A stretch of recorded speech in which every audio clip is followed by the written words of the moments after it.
ningeanza biashara. Ila kitu kimoja tu kinachonitatua. Nitaanzaje biashara sijui pa sehemu ya kununua. Sijui kama kweli biashara nitakayoianza itanilipa. Hiyo ni moja ya changamoto ambayo inawakuta watu wengi sana. Hasa vijana wale ambao tayari sasa hivi wako kwenye mapambano, wanapambana hapa. Mimi nawapa big up, nawapa pongezi sana kwa vijana wote ambao wapo tayari na wanapambana kupambania ndoto zao. Kuna biashara kama ya kipodozi, nimekuwa nikiposti, biashara kama ya kuuza visendo, kuna biashara ya nguo, kuna biashara ya vifaa vya simu. Hizi biashara unashindwa kuanzisha kwa sababu gani?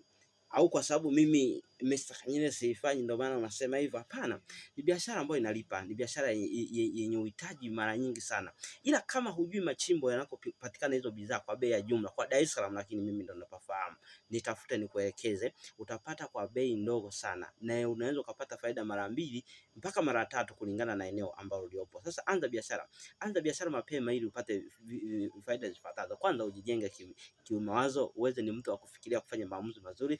Pia ujijenge kiuchumi, uwe mtu wa akiba pesa nyingi, halafu na mifumo mingi na kuingizia pesa. 3, utakuwa ni mtu ambaye unajua umuhimu wako katika society ambayo unakaa. Yes, mtu yeyote akianzisha biashara mapema atakuwa ni mtu ambaye anajua society yake inahitaji nini.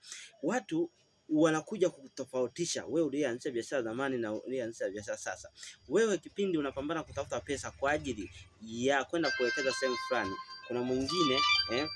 kuna mwingine anapambana apate pesa ili aende akafanye mambo yake mengine. Sasa matajiri wengi wanapokuja kupatikana ni pale kwenye kupambana kupata pesa kwa ajili wamesikia sehemu fulani hakuna maji, ila wewe unapambana ili ununue simu mpya nyingine. Hivyo ni vitu viwili tofauti, lazima vikutofautishe. Sasa ili uwe mzuri katika hayo yote ambayo unayafanya, ni lazima ujifunze kuwa bora zaidi.